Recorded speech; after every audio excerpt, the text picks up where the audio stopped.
Welcome to General Admission. Today is July 27th, and we have an interview episode. We have Cody Okonski on from the Ska Punk band Millington. It was a lot of fun. Cody's pretty cool. Learned some cool stuff. Got welcomed home. Got welcomed home. It's the EP name. Check it out. I'll play a snippet because I'm all about playing snippets now that we didn't get sued last week. We're 1 for 1 there. I'm not getting sued. So far so good. Batting 1,000. The Rob Harvilla doctrine is in effect, so he said we can blame him if we get sued. So there we go. It's on record too. Yeah. But it was cool, especially like coming right off the Less Than Jake show. Like it was like 2-3 days later, maybe. So we were like already in ska mode, and then we got to talk to. They combined like ska and emo, which is we really like. We talked about them like maybe a month ago when the EP came out. Brass Emo. Yeah. And he interned for is it John Feldman? Oh, I don't know why I'm blanking on his first name, second guessing it. Yeah. And like he has some real cool stories from there. Maybe some Blink talk, no spoilers, but stay tuned. It was yeah, he knows his stuff. He like runs the band, he writes songs, he's like produces, he does it all. So we got to talk to him about a lot of stuff. Do you think they should blow up soon? I feel like there's been a lot of buzz around this. Yeah. I'm hoping they keep trending that way. I feel like we should have been 1 for 1 with that too, but Cold Ears still hasn't come to the US. So that's still TBD. But yeah, all these great bands we talked to, just wait for them to blow up. They got tour dates. They just announced some today. They had Chicago, Ohio, I think a New York State one. So yeah, follow them on Instagram. I think it's just like Millington Band. Pretty straightforward. Check out the EP for sure. It's quick, it's fun. It's like 20 minutes maybe, which we also get to in the interview about like those fast albums and all that good stuff. But yeah, we're gonna bring you that interview. Next week we'll be back with a normal episode. We'll catch up on a bunch of stuff. The Yellow Card EP, we're seeing Fish in a couple days. Yesterday when you're listening to this, we'll have already gone. But yeah, lots of adventures and fun stuff to talk about. We'll be exhausted when this comes out, pretty much. Yes, we will, but it's gonna be worth it. It's gonna be great. Yeah. All right. So without further ado, Cody Cody Okonski. Let's talk to him. We are now joined by Cody Okonski of the Brass Emo band Millington out of New York State. Cody is a singer, songwriter, bassist, and much more that we're very excited to get into. They just put out a new EP called Welcome Home, and it's super awesome. Cody, life isn't fair. We do fucking care. We want to know a thing about you. Thank you for coming on. Congrats on the new record. Thank you so much. Wow, that was amazing. Thank you. Yeah, we're loving Welcome Home. Like it's a great summer album too. Like hell yeah, that makes me feel really good. Thanks for saying that. Yeah. Like we want to know all about Brass Emo because like obviously I got the shirt on. We're Less Than Jake fans and stuff. So like the Ska Punk has been a thing, but no one's really, at least that I've heard, like done the emo side of it. And when I first listened to the EP, I was just like, how has no one done this yet? This is awesome. Like just start adding screams and horns to everything. I think I'd be pretty happy. Well, look out for Brass Emo Volume 2. Actually, I'm not allowed to talk about that, but allegedly. I mean, it's a cat's out of the bag. I think that's probably gonna be. I honestly think that's gonna be like the formula going forward. Is just like original release, then do a Brass Emo like cover album, then original release, and then cover album. I don't know. I feel like that's we'll get into that a little later, or maybe we won't. Maybe our drummer will call me and say, "What the hell are you doing? You always leak everything." But yeah, that I mean, we could go right to that cover album because that was super cool. No, but I know how you're saying like people haven't really done it, and I agree to an extent. I definitely grew up on Blink and Less Than Jake, and like it's if you had to guess which albums inspired me, it's you'd probably guess correctly. You know what I mean? But I mean, I feel like even We Are the Unions, like earlier stuff, like they had some really emo things, and there'd be like a trombone in there too. You know what I mean? So I would to say that it's not been done. I could certainly find you some examples, but just maybe not as consecutively, like maybe there's like ebb and flow, like it's a roller coaster ride, whereas we're pretty much just we stay emo, Yeah, for sure. Yeah.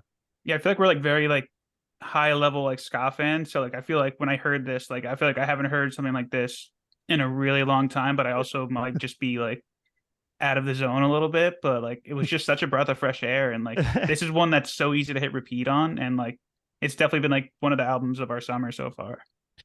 I appreciate that. I heard I don't know if you guys know Joyce Manor, but they had this album Never Hungover Again, and that album's So like good. yeah, it's like 10 or somewhere between 10 and 12 songs, but it's like 20 minutes long. It's like 19 minutes. So it's like that, for me was like a kind of a goal to like, if we're gonna make an album that's not going to be a full length, or whatever. But I do, even though that one is technically a full length, but I really like the pacing of that. Like it's a very like bite sized, like you can do it like on a short commute or whatever, and like. And that I think that's a really great way because I ended up like that was the first album that I really heard by them, and I was like before I knew it, I like knew every song on that record because it was just so easy to be like a comfort album, and that's kind of what I wanted for this record too. So yeah, and like I mean I just discovered you guys through this record, and Sure. so I've been going through everything, and I feel like this album, so correct me if I'm wrong, but I feel like you beefed up the screams just a little bit for Welcome Home. Yeah, Is that accurate? Yeah, I mean, we did it. I did it once before, not on but like we did the cover record, and that's why I brought it up before. But the cover record, Brass Emo Volume 1, we did like a cover of a My Chemical Romance song, and I did it then. But like, I kind of was like, oh shit, this kind of works, and it was like kind of the same formula. It was like what song was it? Ghost of You, and there's like like and this halftime but like right, and then so like like we kind of I took the how that played out and kind of transplanted it into this big open chorus, or this big kind of echo of the chorus in Welcome Home. And honestly, it felt really good. And I was like having some second doubts about it. Just like, I'm like, do you guys think this is us? Like, to like when I was talking to the band and be like, yeah, oh yeah. Like literally everyone was like, you have to leave that in. I was like, all right. But our drummer is like, you got to let me do that live. And I'm like, dude, honestly, like, I get like so burnt out so quick when I'm saying like, it's all you, you know what I mean? Like, yeah. Do you do the screams also, or is that Alex, I think, is your guitar player? Well, so our drummer Nick does it live. I did it in the studio. I have a long history of like being in it in high school. I was like, in and out of hardcore bands and stuff while being in a ska band too. And it's all making sense. Yes, it's all coming together. Yeah. I was like a Craig Owens wannabe back then. So I mean, that's where the high vocals kind of came in and stuff like that. So yeah. It's all kind of that same wheelhouse. Like I'm always bouncing between like Less Than Jake or Chiodos, A Day to Remember, and all these like, bands from, the sort of glory days of the 2000s and whatnot. But that's what we're all about. Yeah. Yeah.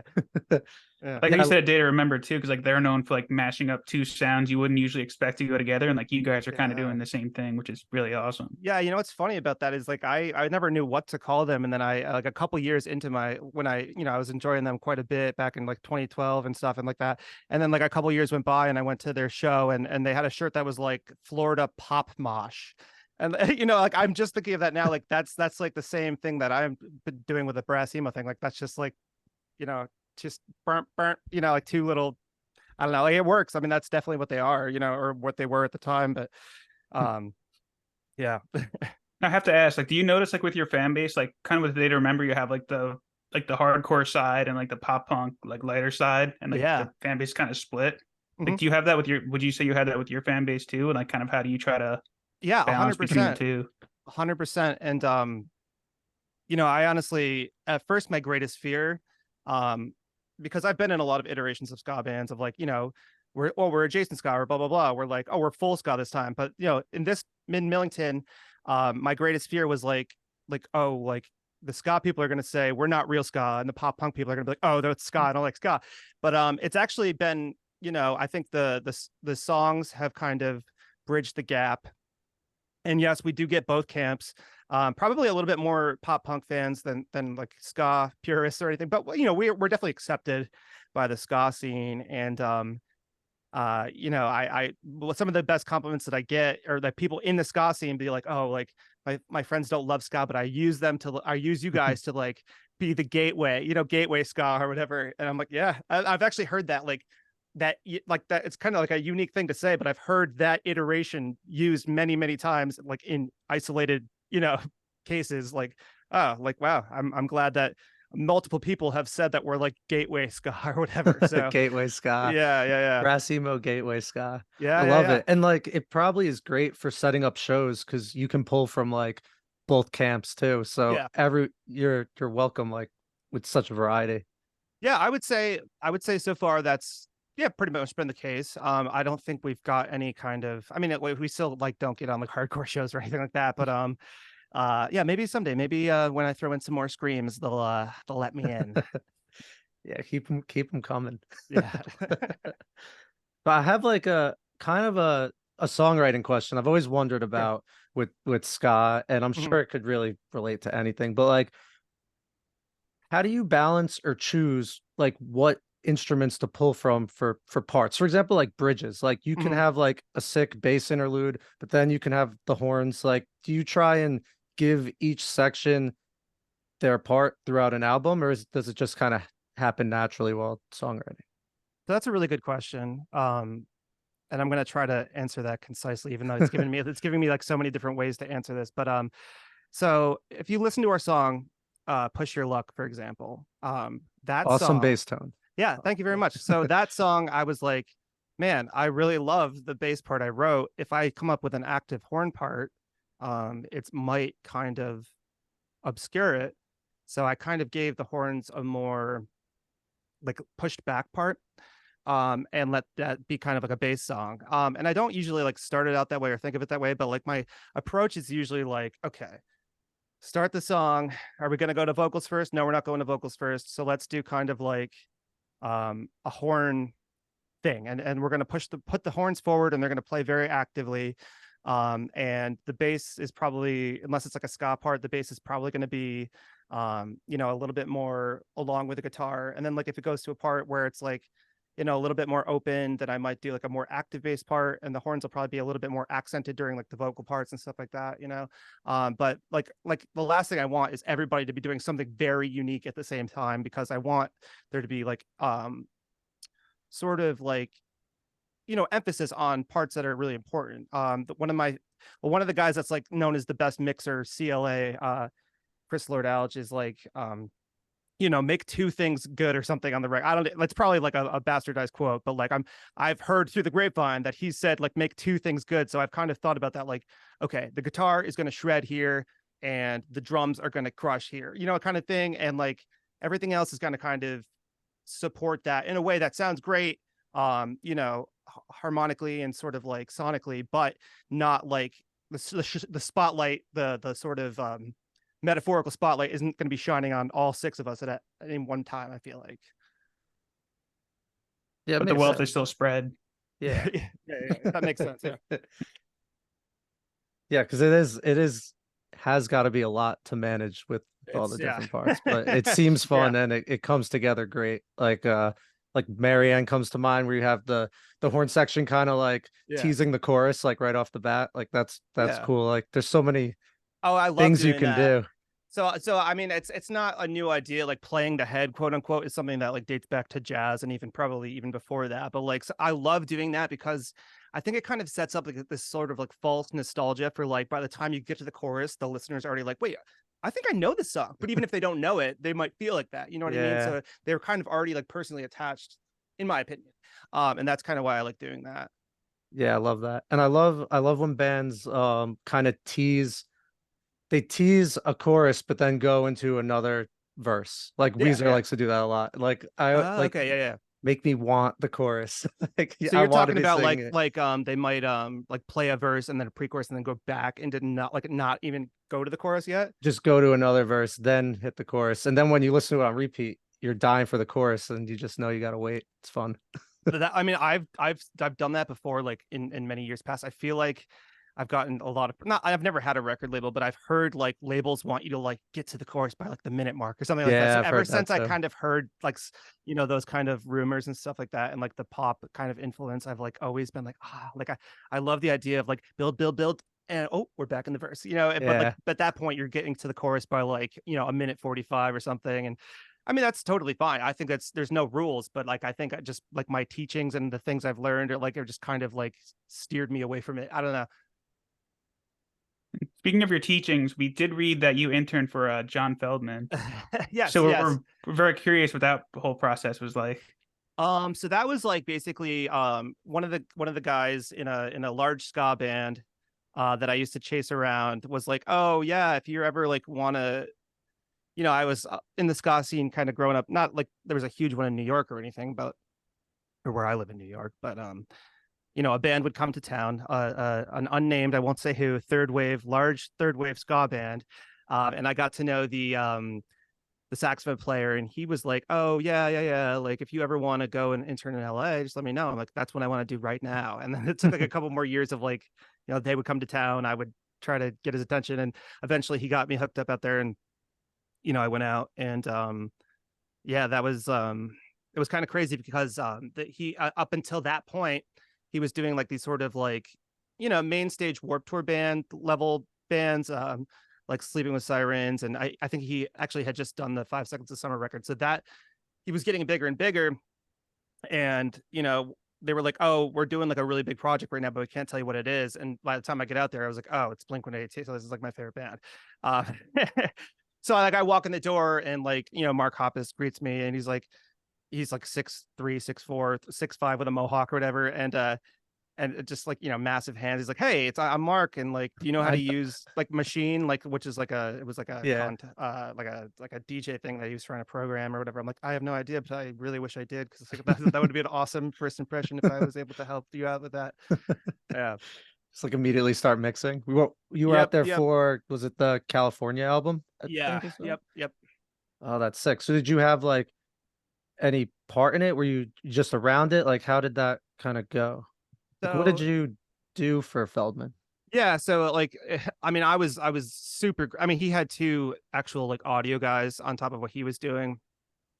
Like so, like it started with me like getting coffee, like bringing Travis food from his like one of his places he owned, and then like towards the end of it, it got a little bit more lax, and I was actually got to do like a group vocal on, I think it was She's Out of Her Mind. Is that the name of the song? Yeah. I'm Yeah, yeah. trying to remember the group vocal, but It's that's it's like really it's The sick. actually background vocals, right? yeah, it's like a background vocal. Like it's really like it's not like a big group vocal part, just like an oh yeah, and that like holds out that part or something. And it was just me and Feldman. But I mean that was like oh cool. Like so like growing up, like I would just like wear my hat sideways, and I had like Macbeth shoes and Atticus shirts and like cargo shorts and stuff like that. And I was just trying to be Tom DeLonge so bad, and then like fast forward, and it's like oh yeah, like it's just like hanging out with those. I mean obviously Tom DeLonge wasn't there for that record, but Still a great record. yeah, oh yeah, yeah, it's a great record. But yeah, no, it was just kind of like super surreal, and honestly because it happened so fast, and then like I came back home right after that, like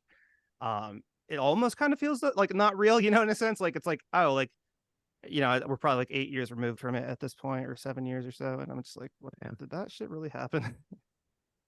You still remember Mark's coffee order? Oh, let's see. No, I don't think I ever got. Did I get him? No, I never had to get him actual like coffee. Um, I did clean up his dog's puke. Ooh. Nice. Yeah. Congrats. What Yeah, what kind yeah, of dog? yeah. It was his dog. I think the dog has since passed on, but it was Xavier. He was a beagle. Ah, nice.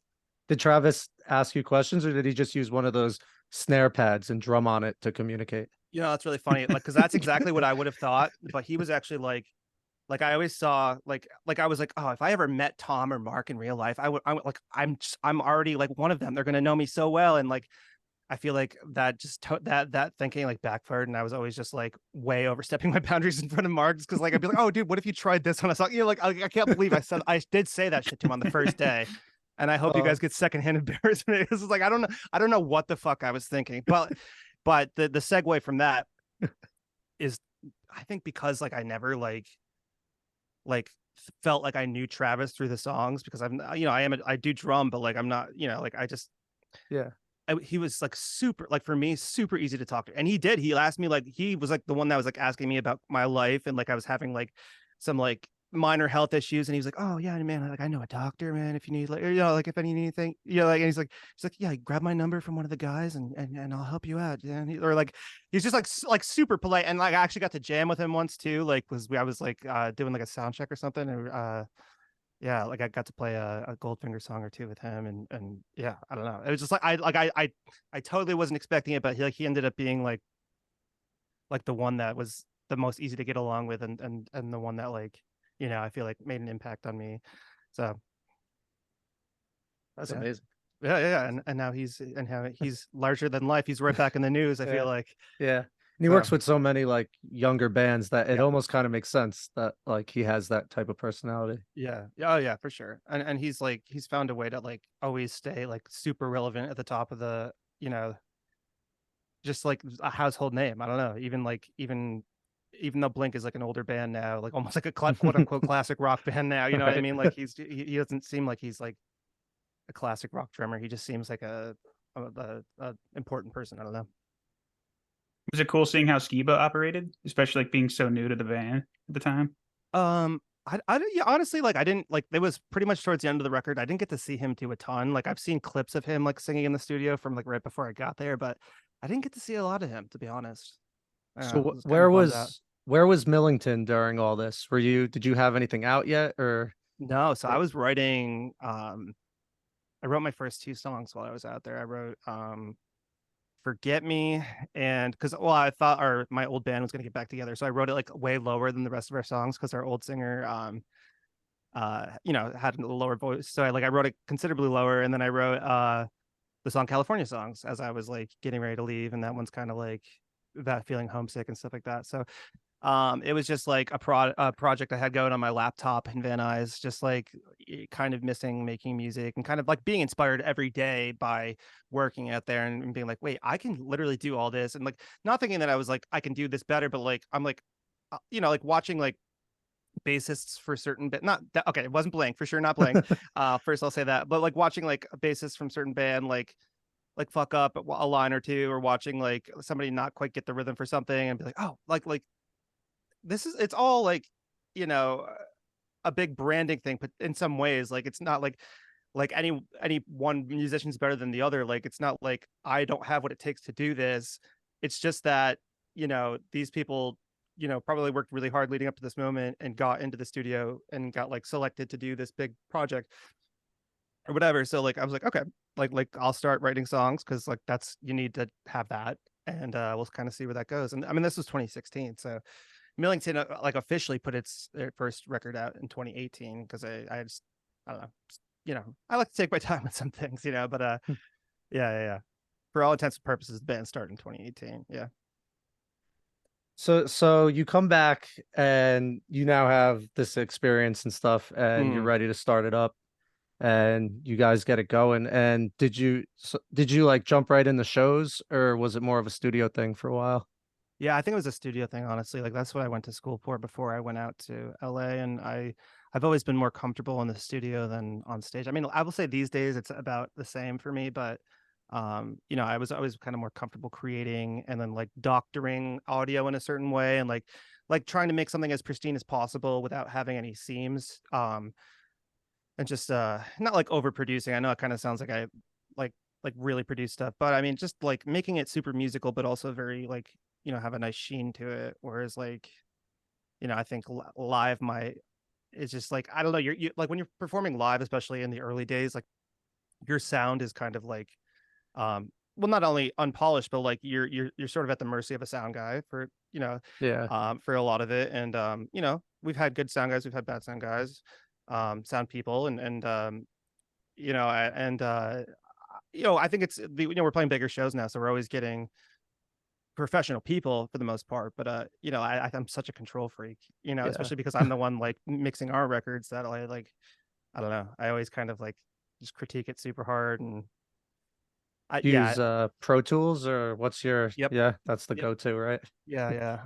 I think people are kind of maybe steering away from it now. It certainly was like what they were using out in LA and I don't know. I think it's pretty. I don't know. I don't know if it's even still the standard, to be honest with you. I haven't updated mine in like forever, Yeah.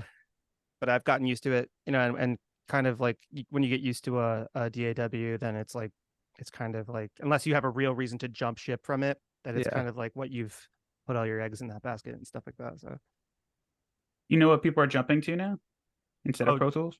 no, I don't. I mean, I've got a friend that like works in certain like he uses a lot of effects, and I think he said he was using shit. There was like a new thing that like lets you have more plugins than Pro Tools, but I can't remember what it's Uh, called. I've been on the Reaper full trial for like Okay, free trial for like 10 right years. on. Yeah, I'm still testing it. I don't know Mhm. if I want to buy it. Fair enough. That's what you just have to keep clicking that and it Yeah, just lets you yeah. have the full Yeah, it's like, version. oh, take another week. Yeah, Yeah. take your time. Right, I just fair wasn't sure enough. if it was like an AI, like some kind of thing someone was Mix using. this, press one button. The thing that made Yeah. the fake Drake song. Oh, I have heard that. That's really creepy, by the way. Like, I mean, because I like my friend was. This is actually the same friend I was referring to. My friend Brandon is like really into like he's always at like the front of like what's hot. Whereas I kind of am off the grid every once in a while. But he's like showing me that Drake song, and I'm like, so somebody else sang this or whatever, like or somebody else wrote this, and then like they use AI to like recreate. Is that what it was? Like, Yeah, They pretty punched the much. lyrics into a oh machine my god. and they said like this part's for Drake, this part's for the weekend, Oh and then my it spit that god. song back out. That's crazy. Yeah, it's nutty. What You know. what kind of I'm assuming you have a lot of instruments. What's your like go-to bass? So I have a made in Japan Fender Jaguar that I've just like customized to hell, and that's kind of like my live bass, and it's usually my recording bass too. But I also just got the like Mark Hoppus put out a line of Jaguar basses, like a limited run, and he like announced it on my birthday. So I was like, oh, like this is a sign, and I had to get it. So that one actually sounds really good too. So I use that like in studio. Is it Nice. pink? No, it's not the pink one. I was like, ah, damn, like because like the other one came out is like a very common like blue color, and I still like that, but like the hot pink one is like felt more Yeah. kind of exotic because Fender doesn't usually do like the hot pink on their Yeah. other bases. So I got the mint green from like Sterling Music Man because like Mark definitely had mint green at some point. I feel yeah, like he for switched sure. around all that. It's Mhm. like, copy him. Yeah. So you mentioned your made in Japan Jaguar, and it Mhm. reminded me of what is it? Crazy noisy bizarre. Bizarre Town. Yeah. Yeah. Now, do you speak Japanese or do you Yeah. only speak the lyrics to that song? No, Because you funny mentioned you question. were there as well too, right? Right. Yeah. So this answer is going to change because I literally just got back from Japan. Had you asked me before the trip if I spoke Japanese, I would say yes with no caveat. But now there is a caveat. I can speak Japanese and Japanese people understand me, but I can't understand anything that's spoken back Wow. to me. And I think the problem is because I learned it all during COVID on my own, and I would have conversations with myself, and I'm just not used to like I didn't have like a Japanese parent or like a teacher or anything. I'm not used to hearing the answers. So if I can rattle off a sentence pretty quick to someone, they speak just as fast back to me. I'm like, wait, what? Like, Yeah. I get so I yes, yes, I can speak it, but I just can't hear it. Wow.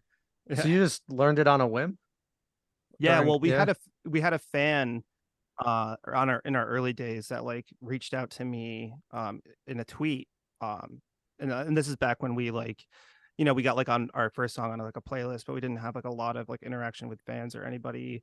So like getting a message getting a message once a week or so would like be like, wow, like people learned about the band, like that's awesome. I mean it still is awesome, but it's Yeah. so I got a tweet that was like, oh, just heard this band Millington reminds me of Blink-182, and it was all in Japanese. I was like, oh, this is really cool. Like, I don't know, like I want to kind of like see how hard it would be to learn this, and I like went online and I bought like I don't know if I did this on purpose, but I bought like I think like 3 years of like this one course. Or like I don't it's so long ago that I don't like I think I tried to buy one and I think they upsold me for three, or something like that. And I'm like, okay, well, now I have to do it. And like as I got into like year two or so, I was like, okay, like maybe I won't only use this, but I started making friends online, and I'm like, well, if I stop now, then I like won't be able to communicate with friends, stuff like that. So I'm like, okay, well now I'm in it. I'm in it.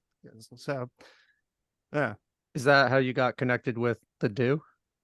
Is that Oh, their name? yeah. Who joined you on that? Oh no, I mean, so they actually aren't part of that. That's technically the name of the group that like covered it, and we just or no, they performed it originally, and then we just covered it. So I actually have no contact with anybody in that group. I Yeah. wasn't sure if it was a collab because the others, there were a few collaborations on that EP, Yeah. right? Yeah. Yep. So it's kind of hectic to explain, but basically obviously it's like there's the original band that we cover and then we add another band in for some of those, right? Yeah, So yeah, but yeah, for that particular case, no, that was just my friend John Feldman was like the featured playing trumpet on that, because he had some really high notes. Yeah, that was super cool. I wasn't expecting a song in Japanese when Well, we I was might do listening to more. that. Yeah, we might do more. It was. I mean, I think the most fun part about that song was just like, because the whole band sang on it, right? So I was like, and I was at the time, and still am, but I was like, coaching them on their pronunciation and like basically writing it out phonetically for them and stuff like that, and like what was something like okubil no mono, okubil no mono. Like I'm trying to remember like what the one line like we kept laughing about, and they just couldn't get it or something like that. um, but yeah, no, it was a lot of fun. Still impressive though. I feel like that can't be an easy language to learn. Um, well, yeah, no, I mean, it's hard to say because like I took Spanish in high school and I just didn't pay attention, and the That teacher was was always me. mad. Yeah, Yep. yeah, the teacher was Yeah, always mad at that me. was all of us. Yeah, but I think it's like I think it's because it was like you were I was told to take the class, and like everyone else was doing this, so there's nothing special about it. And then like this is a decision I made on my own, and like not a lot of other people can, you know, or my contemporaries, not a lot of people could do it. So like, um, so I think like that kind of uniqueness, drives me. But yeah, it's definitely not easy. I mean, their entire like written language was basically they took from China, and then they started like fitting their sounds into like Chinese script, and then like adding their own symbols and so like that part's like kind of a mess. And then like they have got a lot of words that are like that sound the same but mean different things. And yeah, it's definitely got to like kind of deconstruct the way you think about language, and then like kind of approach it from square one in a lot of senses instead of just trying to like translate directly from English, if that makes sense. Yeah. Kind of like making Brass Emo. Right. It's just like making brass emo. Yeah. You've got to deconstruct ska. You've got to deconstruct emo, and you've got to come back with a horn fueled vengeance. Oh, love it. Is this Yeah. Hornfield Vengeance going on the road anytime soon? So we are. So we're Yeah. going out to Chicago in August, and then we're going down to Gainesville for Fest Oh, in nice. October. Yeah, and then I think we're trying to get out, a little bit further next year. And then I'd love to do international stuff because there's a lot of like people in the UK that have been asking us to get out there. So that would be cool to do. It's just it would be like a logistics thing in terms of like how the hell would we make that happen without all going bankrupt or whatever. But Yeah. I'm sure we can make it happen. Yeah. Fest is going to be a great time. I have a Yeah. friend Oh who yeah. goes often, like as much as she can, and like hopefully I would think you get to like meet a bunch of other bands and like hang Yeah. out, and Yeah. that's I'm probably looking. going to be real cool. Yeah. That's definitely like that's probably what I'm looking forward to the most is that there's just all these bands from like the internet, that are like in the same like we've because we don't tour a lot, or at least haven't up to this point. Like there's just a ton of bands we've met through like Twitter, or like ska, like different like forums and stuff like that, and just like there's so many people on my radar that I just haven't met. But that's there's if I I could be like go down the list. Oh, I want to meet them. I want to meet them. I want to meet like I know about them. I know. Yeah. So yeah, it'll probably be very much like that, I hope. Not quite the same as doing Govball and just hitting up Shaq or something. Like DJ Diesel.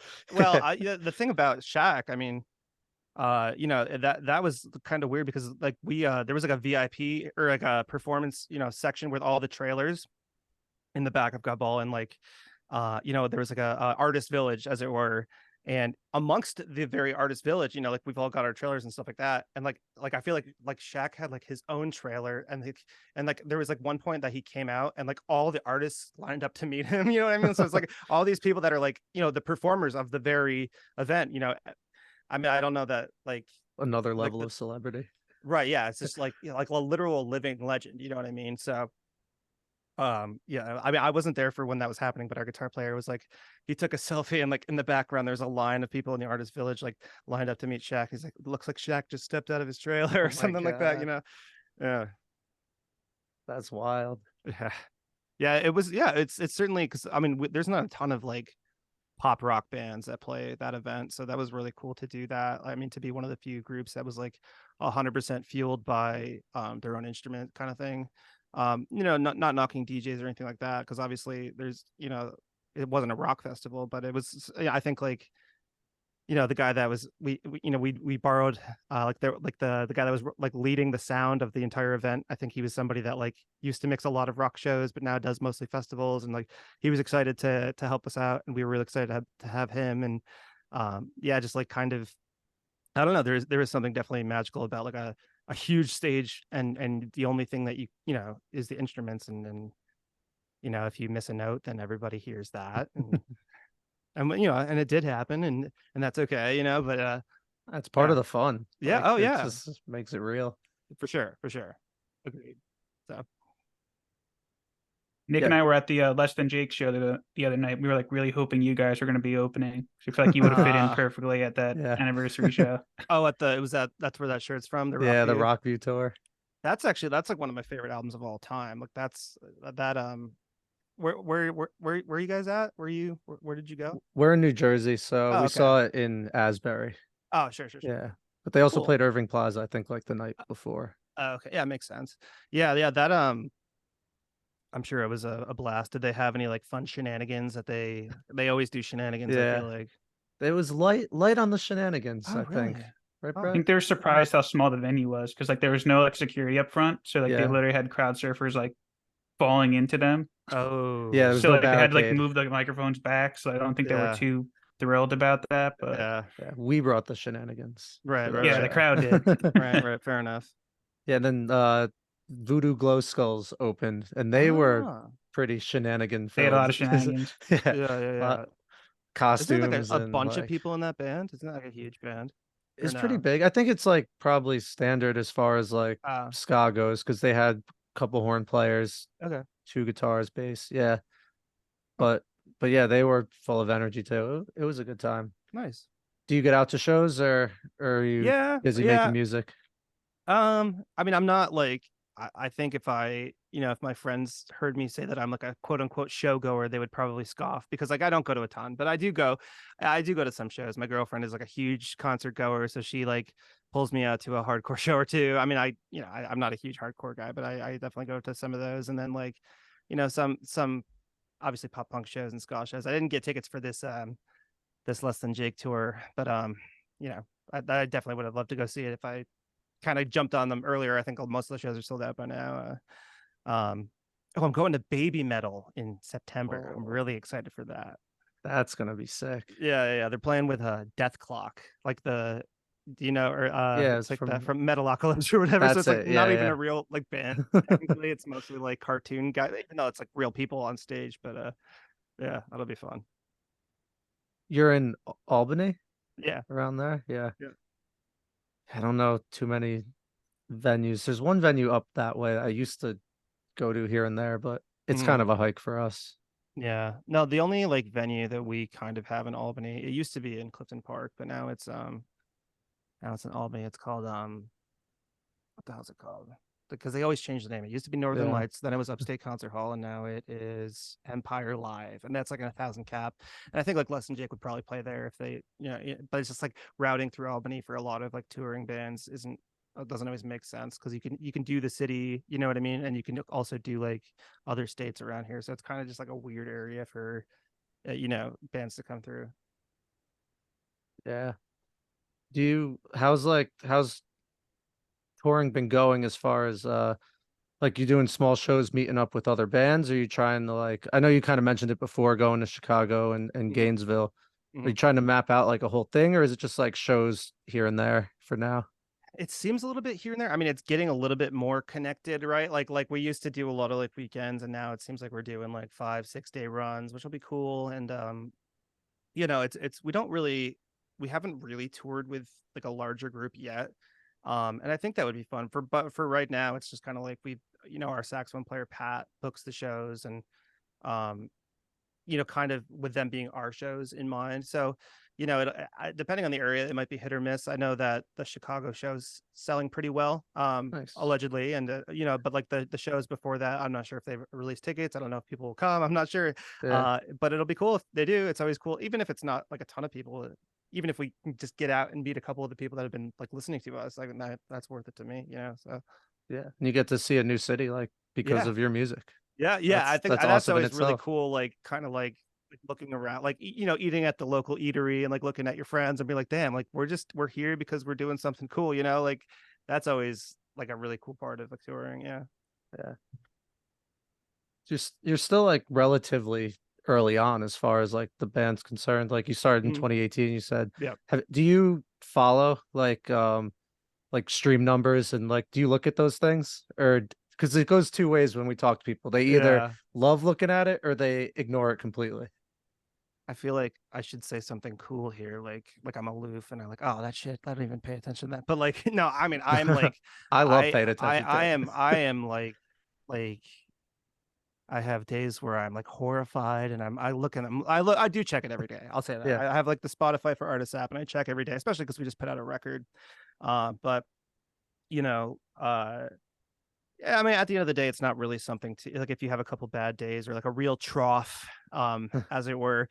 That's not the end of the world. I mean, it's certainly led me to high highs and low lows, in my sort of thinking about it. But it's we're still on a couple like ska playlists and stuff like that. So even if like like our kind of we kind of have a baseline for what we'll be doing for streams, and then like if there's a surge, great. And then I don't know, like there really hasn't been like any time that I log on there, I'm like, oh, no one's listening, shit. But That's there good. are times like you're telling me there's like 15 people listening right now, what the hell, people? Come on. But that's like that's rare for me. I don't know. I don't usually get that petty about it, though. There it is a personal art for sure. I mean, it is like a product that, especially like with this album and these lyrics and stuff like that, and it's like it all came from like such a personal place that like when people aren't consuming it and like loving it or like understanding it to a certain degree, that I feel like what did I do wrong? Like what did you like? Why aren't you why aren't you people like streaming this shit? Yeah, Connect to the just I want word. you to get it. Don't you get it? It's such an So interesting like balance too between the yeah. style of music you're doing and then like you think of ska and trumpets and you think Yeah. of upbeat happy Mm, stuff, but then you have the emo side, so you could mm, take lyrics in the total opposite direction and right. kind of like completely just like clash the ideas, but in a good way, obviously. Yeah. And, like Yeah. And I think it's like Real Big Fish does that sort of too, except like they still keep some of the campiness in the lyrics. Like they'll have like the very happy sounding trumpets and stuff, and like the words will be like, this is the worst day of my life or whatever. But like I think because they're so like candid about that, maybe that it's like it almost that also comes off as a joke. Whereas like, the lyrics in our songs are like a little bit less on the nose, maybe. So like maybe that's why that comes off as like rather sincere. I don't know. I mean, obviously I love Real Big Fish, but like there's something about it that's hard for me to like consider even their most emo lyrics to be emo. Um, but yeah, no, it's yeah, I don't know. I don't know why it works. It certainly does feel like it does work. I think if things get sounding too campy, like because there's a lot of ways to play horns, but there's a lot of places you can put them. But I think like if it starts to sound a little too cheesy, we dial it back and let the other things kind of come forward. And I feel like with this one, when we were doing like some prep for like today's podcast, like we read Mm-hmm. obviously the story of the band and what you guys have went through Mm-hmm. like the last few years, and Mm-hmm. I feel like that added a whole new context to Welcome Home. Yeah, And oh, yeah. especially like the song "Welcome Home." Like I feel like that was just like a whole new like mission statement. Yeah. Like we've come through like some dark times, but we're Oh, yeah. here, we're back, and we're here for a reason. Yeah, And yeah, I yeah. feel like that just gave the whole EP like a whole new meaning. Yeah, no, I totally agree. I mean, that's kind of what's been on like the forefront of my mind, like in the branding of it and the and like writing out the lyrics and stuff like that. Because I mean, so basically, you guys read it up on it potentially, but what not everyone might know is that in 2021, our co-founder passed away, and John Bentz, he was our trombone player, and so like it was like this weird stage where like we were already down to 4 people, and we were doing well online, but like our band was like falling apart at the seams basically. So like, and there was like this really weird thing like where our drummer at the time was getting more and more distant, and we were playing like a celebration of life for John, and literally our drummer was who was playing cajon, and we were playing an acoustic set. Like he had to get up and go to work, and like he had to get up and he had to like go do something. And our current drummer, who wasn't even planning on being the drummer at the time, like literally sat down on the cajon and finished the set. And it was like this weird like passing of the torch thing. It was super strange. But like then we were like, so we're like at this ashes, we've like burned to the ground basically, and we gotta like I had some songs like half written for Welcome Home, but like not like really like if it was almost done, that it probably would have been finished in 2021, but like because we were at this really weird spot, it was like this weird like we definitely had to rebuild, not only like, I mean, it was basically just me and Alex at that point, but like sort of like figure out where we are, figure out what we want to do. I mean, we knew we definitely still wanted to do the music. I mean, that was like that was the biggest part of it. So it was like, okay, so how do we make this a reality? And actually our trombone player who passed away, I met our current trombone player. I mean, I knew him from before, but he was at the celebration of life too, and he's like, hey, if you ever want to get a coffee. So like all the like literally like it started right from there, like the sort of rebuild process. And yeah, like then we got a bunch of other guys on horn too, Pat and Nathaniel, and it's, yeah, things have been going pretty solid, but it was like such a definitive like we have been reduced to nothing, and we have to like go back up again, like in the sort of personal / like live music world. Because again, like the no, not that wasn't going to take like the recordings off the internet, like that happening. So like, if we never announced it, it would take a while for people to kind of figure out if anything was going on with us. But it's sort of like, in terms of us moving forward and writing new songs, writing Welcome Home, it really came from this like our like sort of like, I don't know, like our, yeah, like I don't want to be like cliche, but like kind of like rising from the ashes like a phoenix almost, like like really coming from like that sort of ground zero or whatever. Not ground zero, what am I talking, like baseline or foundation. Yeah, coming Maybe. from being burned to the ground. I don't know, like just Yeah. like, It's amazing that celebration of life was able to like you met 2 members out of it. It was almost yeah. like through John and everything, the Yeah. band stayed like it's a beautiful thing. Yeah. It's awesome that you guys persevered through such a Yeah. rough time. Yeah. I mean, it's Yeah.